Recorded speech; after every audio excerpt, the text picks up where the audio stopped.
So ayan mga kalalabs, andito tayo ngayon sa Laurel's Cafe located at 169 Maginhawa Street, Quezon City para isatisfy ang ating cravings. So syempre ay meron silang lasagna, series of mga chicken wings, tapos meron silang carbonara, meron silang rice meals, meron silang different series of coffee.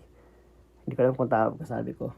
Meron silang mga fraps. Pero yung frap nila is binimake sure pa na perfect before i-offer sa mga tao. But this time, more on coffee muna sila. Then meron sila mga breads, mga pastries na ino-offer. So, try nang matikman ninyo ang mga masasarap na ino-offer ng Laurel's Cafe.